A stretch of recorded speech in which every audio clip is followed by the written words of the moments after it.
नमस्कार, श्री स्वामी समर्थ मैत्रिणींनो. तर आज आपण असा महत्त्वाचा विषय घेऊन आलो आहोत की बाळाला जंतू संसर्ग हा कशामुळे होतो, याची लक्षणे काय काय असतात आणि हा होऊ नये याच्यासाठी आपण काय काळजी घ्यावी याच विषयी आज आपण सविस्तर जाणून घेणार आहोत.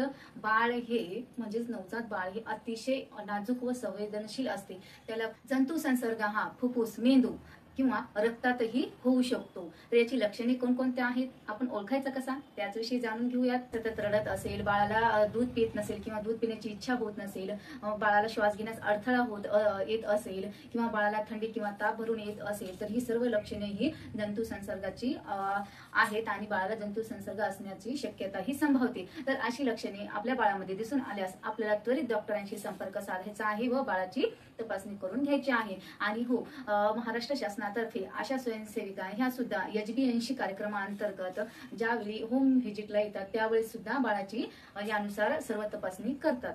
पण बघितले की जंतू संसर्गाची लक्षणे कोणकोणती आहेत. पण आता आपल्याला बघायचं आहे की हा जंतू संसर्ग नेमका होतो कशामुळे.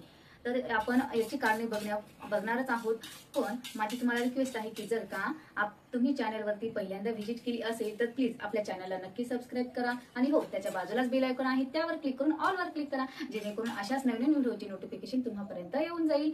आणि जर का आपल्या व्हिडिओमधील माहिती तुम्हाला महत्त्वपूर्ण वाटली तर आपल्या व्हिडिओला लाईक करायला पण अजिबात विसरू नका आणि हो, गरजूपर्यंत हा व्हिडिओ नक्की शेअर करा. चला, तर आपण पुढे वेळ न घालता आपण पुढे जाणून घेऊयात की जंतू संसर्ग हा कशामुळे होतो. आता आपण बघूयात की जंतू संसर्ग हा कशामुळे होतो.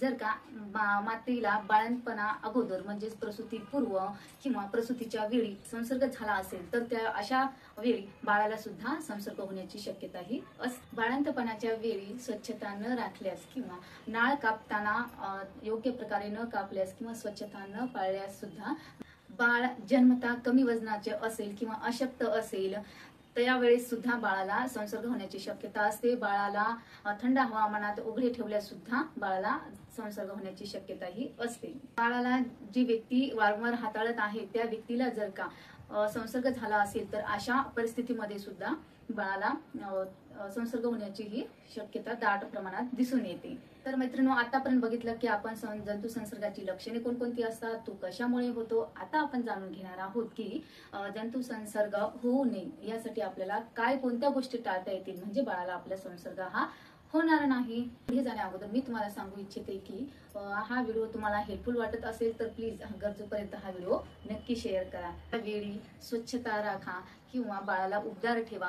आपण वारंवार सांगत असतो की घरी डिलिव्हरी होऊ देऊ नका, कारण का की तेवढ्या प्रमाणामध्ये स्वच्छता ही घरी राखल्या जात नाही आणि हॉस्पिटलमध्ये सर्व प्रकारची काळजी घेतली जाते, त्यामुळे सुद्धा बाळास जंतू संसर्ग हा होत नाही. आता बहुतांश प्रमाणात बघायला गेलं तर फार प्रमाण कमी झालेलं आहे. पण बाळाला जी व्यक्ती हाताळत आहे, मग ती आई असेल, आजी असेल, जे कोणी व्यक्ती असेल, त्यांनी त्यांची स्वतःची पण वैयक्तिक स्वच्छता ठेवणे गरजेचे आहे. ज्यावेळेस बाळाला हाताळणार आहे त्यावेळेस वारंवार हात धुणे, हात स्वच्छ स्वच्छ धुवूनच बाळाला नंतर हाताळायचे आहे, जेणेकरून बाळाला संसर्ग होण्याचा धोका आपल्याला टाळता येईल. विशेषतः कमी वजनाच्या बाळाला आपल्याला कांगारू मदर केअर या पद्धतीने ठेवायचे आहे, जेणेकरून बाळ हे उबदार राहील. जन्मानंतर बाळाला लगेचच 1 तासाच्या आत आणि 6 महिन्यापर्यंत फक्त आणि फक्त आईचेच दूध द्यायचे आहे. बाळाची नाळ ही स्वच्छ आणि कोरडी ठेवायची आहे, त्यावर कसल्याही प्रकारची हळद, तेल वगैरे असं काहीही घालायचं नाही. बाळाच्या संपर्कात जे लोक येणार आहेत त्यांनी वैयक्तिक स्वच्छता किंवा बाळाला हाताळण्यापूर्वी वारंवार हात धुवून घेणे गरजेचे आहे. आणि हो, हात धुण्याची योग्य पद्धत काय आहे याविषयी सुद्धा आपला व्हिडिओ लवकरच येणार आहे आणि तो तुमच्यापर्यंत येण्यासाठी एकच मार्ग आहे की तुम्हाला आपल्या चॅनलला सबस्क्राईब करावं लागेल आणि बेल आयकॉन दाबून ऑल वर क्लिक करावं लागेल. तर व्हिडिओ आवडला तर नक्की लाईक, शेअर आणि कमेंट करा. तर भेटूयात अशाच नवीन माहिती सोबत. तोपर्यंत